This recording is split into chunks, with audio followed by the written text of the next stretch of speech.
राणा सांगा पर विवादित बयान जारी है, सियासी घमासान। माफी मांगेंगे सुमन, तुष्टीकरण के लिए अखिलेश मौन। देश के नायकों पर निशाना, मकसद है जनभावना भड़काना। सुमन को राणा सांगा में दिखा खोट, वोट के लिए नायकों पर किया चोट। इन्हीं सवालों के साथ मेहमानों से करेंगे चर्चा। मेहमान जुड़े हैं शुभेंदु शेखर अवस्थी जी, प्रवक्ता बीजेपी, धर्मेंद्र सिंह जी, प्रवक्ता समाजवादी पार्टी, इकबाल अहमद जी, प्रवक्ता कांग्रेस, बादल तंवर, महासचिव करड़ी सेना। आप सभी मेहमानों का दो टूक में स्वागत है। धर्मेंद्र सिंह जी, समाजवाद की परिभाषा भी यही है कि हर समाज के तबके को अपने साथ लेकर चले, न जाति, न पंथ, न मजहब, न ऊंच न नीच। ये आपके सांसद ने बयान दिया जिस पर बवाल मचा हुआ है, और समाजवाद भी यही कहता है कि माफी मांग लीजिए, लेकिन माफी नहीं मांगी जा रही है और ये बवाल सड़कों पर है। देखिए राहुल जी, राणा सांगा, पहली बात तो इस बात से लोग इत्तेफाक रखें कि वो किसी जात के गौरव का विषय नहीं है, वो राष्ट्र की संपत्ति है, राष्ट्र के महापुरुष है।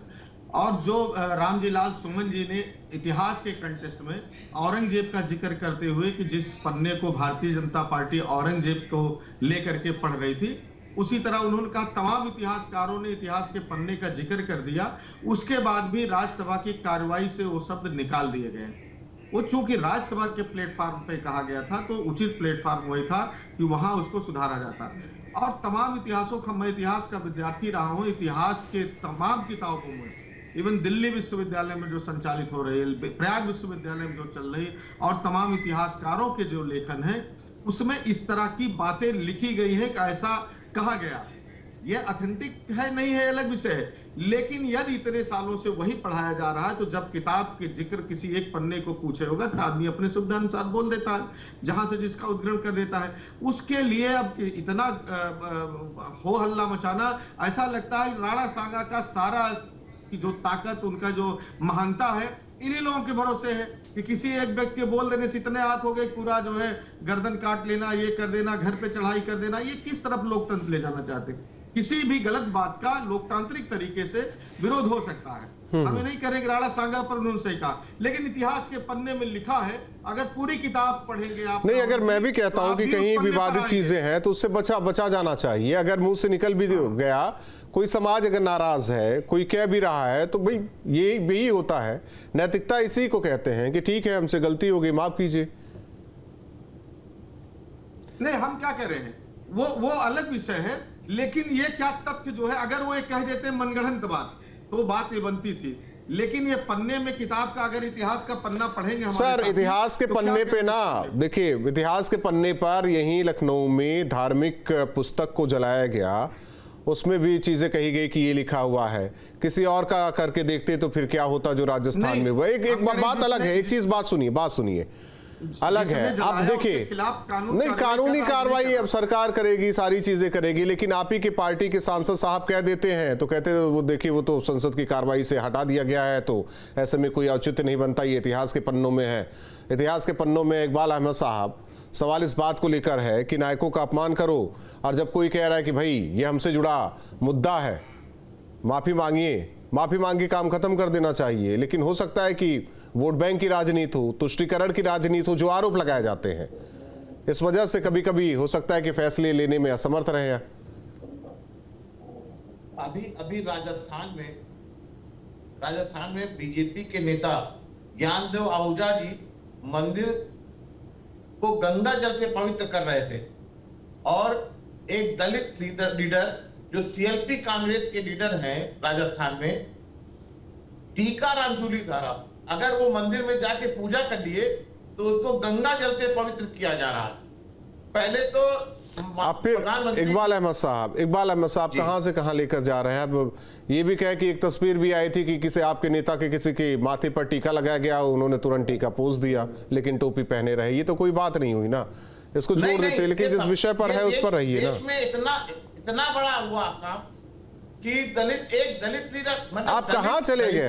आप, मैं देखिए, इकबाल अहमद साहब, आप मेरी बात सुनिए। दलितों का इतना अपमान हो रहा है पूरे देश में, आखिर प्रधानमंत्री जी कब बोलेंगे इस बात को लेकर? कब वो शब्द बोलेंगे कि दलितों का अपमान नहीं होना चाहिए? एक चीज बताइए इकबाल अहमद साहब, हो सकता है ये अलग विषय हो। कहते हैं कि मुस्लिमों में जाति नहीं होती, सही बात है क्या ये? बिल्कुल जात नहीं होती। तो फिर ये आरक्षण किसे दिया जाता है मुस्लिमों में? कहाँ आरक्षण, आप बताइए ना, किसको आरक्षण मिला? नहीं मिलता। कहाँ मिला है? किसी को आरक्षण बताइए। मुस्लिमों में आरक्षण नहीं मिलता। आप मेरी बात सुनिए, आरक्षण जो दिया जाता है वो अल्पसंख्यकों को दिया जाता है। और अल्पसंख्यक में कौन कौन आता है? जैन। एक गलत बात, आप गलत जा रहे हैं, गलत ट्रैक पकड़ रहे हैं। अभी मैं गिनवा दूंगा, बहुत सारी चीजें आ जाएंगी। अभी बहुत सारी चीजें। इकबाल अहमद साहब, इकबाल साहब, एक मिनट, आप बता दीजिए पठान को मिलता है? इकबाल अहमद साहब, पठान को मिलता है, लेकिन कुरैशी को मिलता है। पठान को नहीं मिलता, कुरैशी को मिलता है। जाति नहीं है तो क्या मतलब धर्म के आधार पे भी नहीं दे सकते? ये तो संविधान है, छोड़ दे। वही बात कर रहे हैं ना आप, वहां चले गए, दलित करने लगे आप। हम जिस विषय पर बैठे वहां बात कीजिए। नहीं, आप देखिए, आपके कहने और चिल्लाने से कुछ चीजें। मंदिर में कोई दलित अगर चला जाए तो क्या उसको जाना मना? नहीं तो क्या देवबंदी बरेलवी की मस्जिद में चले जाते हैं? बरेलवी देवबंदी की मस्जिद में चले जाते हैं क्या? नहीं, जाइए आप पूछिए। आप किसी की मजाल नहीं है। आप गलत बता रहे हैं। आप विषय पर आ जाइए, रहने दीजिए ना चीजें। एक पक्ष की चीजें इस तरीके से रखी गई कि वो आज इतिहास के पन्नों में दर्ज है, इतिहास बता रहे हैं। इतिहास ऐसे ही आप लोग बता रहे हैं ना, वहां ये हुआ, वहां वो हुआ, लेकिन अपना नहीं बताएंगे आप लोग कि हमारे यहाँ। रहने दीजिए ना सर, छोड़ देते हैं। इकबाल अहमद साहब, विषय पर रहिए, देखिए टाइम जाया ना कीजिए। मेरी बात सुन लीजिए, बहुत बड़ी बात है ये भी विषय बहुत बड़ा है। अगर कोई मुस्लिम राष्ट्रपति मस्जिद में नमाज पढ़ने जाता है और अगर स्वीपर उसके बगल में खड़ा है तो उसको नहीं हटा सकते हैं, नमाज तो उसके बगल में। कितनी तस्वीरें आगे छोड़ देते हैं। शुभेंदु जी, सवाल इस बात को लेकर है कि इनके एक प्रवक्ता साहब कह रहे हैं कि जिनका देश की आज़ादी से लेना देना नहीं वो बात करते हैं, वो वीर सपूतों का समर्थन कर रहे हैं और उनके नाम पर लड़ाई लड़ रहे हैं। भाई इतिहास के पन्नों में लिखा गया है। अब इतिहास किसने लिखा, कैसे लिखा, क्या लिखा? कहते हैं 80 घाव उनके शरीर पर, एक घाव लग गया तो क्या हो गया? रामजी लाल सुमन ने लगा दिया। लोग हैं जो लोग हिंदुओं के नायकों को गाली देने का काम कर रहे हैं। एक बार जरा मुस्लिम समाज के लोगों को गाली दे के दिखाओ। इतिहास में तो बहुत कुछ और भी लिखा है, पर आप हम बोल सकते हैं क्या? हमारे एक प्रवक्ता ने बोल दिया था तो आपने सरकलम करने की बात कर दी थी। तो इतिहास की बातों को यदि रखा जाए तो इकबाल साहब आपको अच्छा लगेगा क्या? मजाक बना लिया है आप लोगों ने इस देश में। तो आप लोगों ने बना दिया। आप सब लोगों ने, आपके बीच में नहीं बोला मैं, चुप रहिए। अभी आप लोगों ने हिंदुओं के जो नायक हैं, सिसोदिया वंश के बड़े नायक राणा सांगा, उसके लिए क्या बोल दिया? और शर्म नहीं आ रही? यहां चैनल में बैठ के जस्टिफाई कर रहे हो। वो राणा सांगा 80 घाव थे और तुमको किसने अधिकार दिया है कि एक और घाव और कर दो? क्या बोल रहे हैं? इतना तेज से बोल चुप रहो। अभी चुप रहो। हसन खान, मेरा ये कहना है, हसन खान, मेरा ये कहना है, सुन लो, सुन लो। आप लोग कायर, दोगले, बेच रहे हो। नहीं, थोड़े भाषा। शुभेंदु जी, मैं काली बात कर रहा हूं। संयमता के साथ। कैसी हमसे कोई गलती हो जाए, एक हमारे कोई एमपी से गलती हो जाए, उन्होंने कोई बात कहने में किसी पर्टिकुलर समुदाय के लिए कोई गलत बात कह दी तो हमको सॉरी बोलने में कोई दिक्कत नहीं है। पर आपके एमपी कहते हैं हम तो सॉरी नहीं बोलेंगे, और जब करनी सेना आती है तो कहते हो कि हमारा दलित दलित दलित। तो ये जो आपका स्वरूप है भारत ने देखा है, और यही भारत ने आपको हाशिए पे बैठा दिया। आप हाशिए पे बैठे हो या किसी जनता ने। नहीं, अब करनी सेना की बात कर रहे हैं तो बादल साहब से ही पूछ लेते। देखिए बादल साहब, वो तो देश के नायक थे, आप लोग क्यों झंडा बुलंद कर रहे हैं कि नहीं वो तो राजपूत है, क्षत्रिय है, हमारे क्षत्रिय समाज के अपमान हुआ है? सपा के लोग और जो सपा समर्थक हैं जो करनी सेना को गुंडा बता रहे हैं, उनको लेके मुझे एक कहावत याद आती है कि छलनी कहे सुई से तेरे पेट में छेद। मतलब छलनी कह रही है सपा पार्टी जो आज तक गुंडों को संरक्षक देती आई है। उत्तर प्रदेश का बच्चा गवाह है कि कितने गुंडे उन्होंने पाले हुए हैं और सपा पार्टी का मुखिया और अखिलेश ठीक है, वो हो किस गया, प्रवृत्ति के लोग हैं और कैसी राजनीति करते साहब हैं। आ जाइए, विषय पर आ जाइए, विषय पर आ जाइए। रही बात रामजी लाल सुमन को, उन्होंने एक महापुरुष के खिलाफ एक टिप्पणी करी, उन्हें माफी मांगनी चाहिए थी। आप करनी सेना को बदनाम कर रहे हैं। करनी सेना जिन्होंने आपके कोविड के दौरान सड़कों पे लोगों की सेवा की। मैं खुद प्रोफेशनली एडवोकेट हूं, हमारे राष्ट्रीय अध्यक्ष जी वो एडवोकेट है, अनेक डॉक्टर्स हमारे साथ जुड़े, ये हमें गुंडा नाम दे रहे। और रही बात समाज की और सनातन धर्म की, अगर हमारे महापुरुषों पे उंगली उठाई जाएगी तो हमें कोई टेंशन नहीं है। अगर हमें गुंडा नाम देते हैं तो हम सड़कों पे उतर के बिल्कुल उसका विरोध भी करेंगे और जिसको जिस भाषा में समझ में आती है उस भाषा में समझाया जाएगा। हमें शास्त्रों का ज्ञान है। अभी धर्मेंद्र जी कह रहे थे कि इतिहास हमने पढ़ा है। कौन सा इतिहास पढ़ा है तुमने पढ़ा है बाबरनामा। और जो इंसान बाबरनामा में बाबर की तारीफ सिखाई जाएगी तो तुम वो इतिहास पढ़ के बड़े हुए हो, तुम अच्छी बात है, लेकिन इतिहास पढ़ो। जो महापुरुष हिंदुस्तान के थे उन्होंने किसी एक जाति के लिए युद्ध नहीं लड़ा, उन्होंने समस्त भारत के लिए और भारत के अस्तित्व के लिए युद्ध लड़ा है। अगर उनकी पहचान और उनके नाम के साथ कोई भी ये सुमन फुमन जैसे लोग बकवास करेंगे, उल्टी सीधी बात बोलेंगे, तो उन्हें माफी मंगवाने का काम करनी सेना जानती है। और आज मैं आपके माध्यम से बोल रहा हूं, इन्हें माफी मांगनी पड़ेगी। तरीका जो ये चाहे। एक चीज बता दीजिए, नहीं एक चीज धर्मेंद्र जी भाई, सियासतदान तो बाहर खिलाड़ी होते हैं, उनको सियासत करनी है। क्या ये हम ना कहे कि ये वोट बैंक की राजनीति को लेकर अगड़े पिछड़े से लड़ा दो? कल को कुछ होता है तो जिस तरीके से बताया गया कि वो एक दलित है भाई, सांसद हैं, समाजवादी पार्टी के पहले वो सांसद हैं, फिर उसके बाद उनकी जाति देखिए आप वहां जाति गिनाने लगे, फिर राणा सांगा को कह रहे कि नहीं इनको जाति से न जोड़ो, वो हमारे हीरो हैं। एक मिनट 2027 के चुनाव की तैयारी है, ये दलित कार्ड खेल के 21% वोट लेना चाहते हैं जबकि इन्हें पता है कि उत्तर प्रदेश में आने वाले 20 साल तक इन्हें कोई। तंवर साहब ठीक है, कोई पूछे ना पूछे, वो देखिए जनता किसे वोट करेगी वो अलग चीज है। लेकिन धर्मेंद्र जी देखिए राहुल जी, मैं सवाल सुन लिया। मेरा ये कहना, पहले तो ये बताइए, किसी भी संस्था, किसी सेना, अपने स्वयंभू किसी संगठन को क्या ये अधिकार है कि राहुल राजपूत जी अगर कुछ गलत बोल दे तो उनके घर पे जाकर तोड़ फोड़ करे? उनकी हत्या का अधिकार है, उनके ऊपर हमला करने का अधिकार है। आपको सड़क पे चल के कोई गाली दे तो पहले आप क्या करोगे? प्रशासन के पास जाके एक याचिका दायर करोगे, कंप्लेंट करोगे या उसको थप्पड़ मारोगे? बादल तंवर साहब जी, मैंने सुन लिया। दूसरी बात, अगर इतिहास पढ़ लो, अगर आप शुभचिंतक हो, भारतीय जनता पार्टी के रूपाला ने क्या कहा था, क्या किया? भारतीय जनता पार्टी के एक विधायक ने तमाम नहीं, रूपाला ने माफी मांगी थी, ऐसे माफी मांगी थी धर्मेंद्र सिंह जी, रूपाला ने माफी मांगी थी। मैं कह रहा हूं, देखिए मेरे पास 1 दर्जन किताबें, ये लिखा मध्यकालीन भारत, जो दिल्ली विश्वविद्यालय की अधिकृत पुस्तक है। इसके पेज, खंड 1 के पेज संख्या 251 पे अगर पढ़ने जाइएगा, विवेचन करिएगा, क्या ये लाइनें जो अंडरलाइन मैंने किया हटा देंगे आप? इसको पढ़ेंगे कि नहीं पढ़ेंगे? पढ़ के बताइए आप लोगों ने लिखवाई है, कांग्रेस ने लिखवाई है। हाँ, जो इतिहासकार थे, तो तुम किस लिए सत्ता में ठीक कर रहे हैं? शुभेंदु 1947 में जब देश आजाद हुआ तो पहले 5 जो एजुकेशन मिनिस्टर थे वो 5 मॉमडन थे। ये किताबें लिखी हुई तुम्हारी है। तंवर साहब, धर्मेंद्र सिंह, मैं कहता हूं आपकी बात भी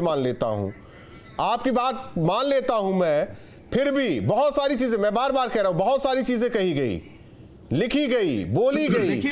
एक मिनट बात सुनिए धर्मेंद्र सिंह जी, लिखी गई, बोली गई, कही गई, अभी भी कही जाती है। लेकिन लगता है कि कोई जनभावना किसी की आहत हुई है तो माफी मांग लेनी चाहिए, वो कोई भी हो, चाहे वो बीजेपी हो, कांग्रेस हो, समाजवादी पार्टी हो, कोई अलग पार्टी हो, कोई भी हो। देखिए राहुल जी, राणा सांगा जी राष्ट्रभक्त थे देश के। अगर ये हिंदू हृदय और नहीं तो आप ठीक है, आप कह रहे हैं, लेकिन आप ये भी कह धर्मेंद्र सिंह जी, मैं देखिए, मैं इसलिए आप लोगों की बात आप दूसरी बात, किसी के बयान से देखिए ये वो उनका चरित्र चित्रण नहीं कर रहे थे कि राणा सांगा का इतिहास बनाने की कोशिश कर रहे थे। अगर किसी पन्ने को किसी ने पढ़ दिया तो उस पर किसी संगठन को अधिकार हो तो ठीक है। देखिए तो शुभेंदु शेखर जी तो यही बात कर रहे थे। मेरी बात सुनिए, शुभेंदु शेखर तो राणा सांगा जी का इतिहास ठीक तुम लोग बनाओगे। है, शुभेंदु शेखर जी तो यही बात कर रहे थे कि अगर पढ़ दिया तो हो गया, यहां अगर पढ़ने लगे तो बहुत कुछ हो जाए। लेकिन देश में जनभावना, एक मिनट बात सुनिए धर्मेंद्र सिंह जी, देश में जनभावना न भड़के इसीलिए उस पन्ने के उस लाइन को नहीं पढ़ा जाता है। बहुत सारी चीजें मैं बार बार कह रहा हूं नहीं पढ़ा जाता, लेकिन अब भड़क गई। अब देखिए जब वहां जब उनके घर को घेर लिया गया तो फिर अलग कार्ड खेलने लगे। अरे वो तो हमारे दलित सांसद है, दलित सांसद है। बिल्कुल ये गलत है, ये गलत है। अगर किसी ने कोई गलत बयान दिया, हम पूरी बात स्वीकार कर ले रहे हैं, तो उसका तरीका क्या है? गर्दन काट देंगे। किसी बयान के लिए उसका तरीका उचित फोरम पे। अरे आपको लगता है मुकदमा दर्ज कराइए, क्यों नहीं? ये भारतीय जनता पार्टी। अरे धर्मेंद्र जी, उस बयान के बाद आपके रामलाल सुमन जी ने एक और बयान दिया है जो शायद आपको पता नहीं है। माफी नहीं मांगेंगे, प्रशासन कुछ नहीं कर सकती तो प्रशासन हट जाए, हम खुद देख लेंगे। ठीक है। इकबाल अहमद साहब, समाजवाद भी यही कहता है कि और अगर उन्होंने ये बयान दिया है और वो तंवर साहब सर एक मिनट अगर उन्होंने ये बयान दिया, धर्मेंद्र जी को ये बयान पता नहीं है, तो मैं समस्त करनी सेना के माध्यम से कहता हूं कि उनको प्रशासन हटा लो। 5 मिनट, 10 मिनट, 15 मिनट, 5 दिन, जितने टाइम चाहिए वो चाहिए। आप आ जाओ सामने एक बार। इकबाल अहमद साहब सुनो कहीं नहीं, जिसको तुम छुपा रहे हो 5 मिनट में माफी मांगेगा वो। चाहता हूँ अरे ये कौन सा कहां से जिस तरीके से नौजवान बेरोजगार सड़कों पे टहल रहा है, अगर ये उसके लिए आंदोलन करने निकल गए होते तो आज नौजवान सड़कों पे न दिखाई देता। अरे सेना आज आपको बहुत याद आ गया। एक मिनट शुभेंदु जी नौजवानों की नहीं चल सकती है। कब्जा की है ना जमीन, गांव बसा दिया। इतिहास के पन्नों को खंगाला जाता है लेकिन रोजगार की बात नहीं की जाती है। दलितों का अपमान होता है, उसकी बात नहीं की जाती है। और दलित किसी का अपमान करे। एक मिनट हमला करना, तंवर साहब मार देना, किसी के साथ मॉब लिंचिंग कर देना। देश को क्या बताना चाहते हैं, देश में क्या कहना चाहते हैं, देश में क्या करना चाहते हैं? सवाल इतना बड़ा है, सही बात, छोटा सवाल नहीं है। शुभेंदु बात सही है। हाँ बात सही है। शुभेंदु शेखर जी देश का बंटवारा 47 में हुआ, इधर से लोग उधर गए, उधर से लोग इधर आए, बहुत लोग मारे गए, देश आगे बढ़ता गया। फिर बहुत सारी चीजें होती गई, कई कानून लाए गए, किसके फेवर में लाया गया, किसके लिए नहीं लाया गया, देश आगे बढ़ता गया।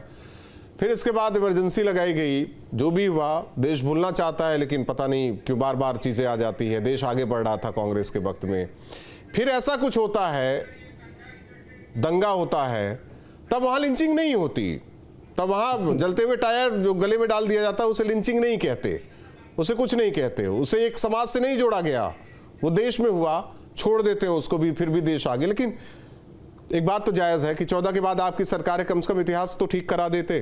इतिहास अगर ठीक हो जाता, किताबें ठीक हो जाती तो हो सकता है कि रामजी लाल सुमन और कुछ बोल देते। देखिए बहुत सारा इतिहास पुनर्लेखन का काम किया गया और किया जा रहा है। एनसीईआरटी की किताबें चेंज कर दिया। जिन औरंगजेबों की औलादें आज यहाँ पर औरंगजेब नामा पढ़ रही हैं, वो भूल गई हैं कि औरंगजेब ने ही उनको हिंदुओं से मुस्लिम बनाया। वो पूर्व में हिंदू थे, आज औरंगजेब नामा पढ़ रहे हैं। इनको आज वो याद नहीं है कि गुरु गोविंद सिंह के 2 लड़कों को किस तरीके से चुनवा दिया गया था। फिर मैं कह रहा हूँ राहुल जी, मैं फिर कह रहा हूँ आपको, फिर बीच में मत बोलो।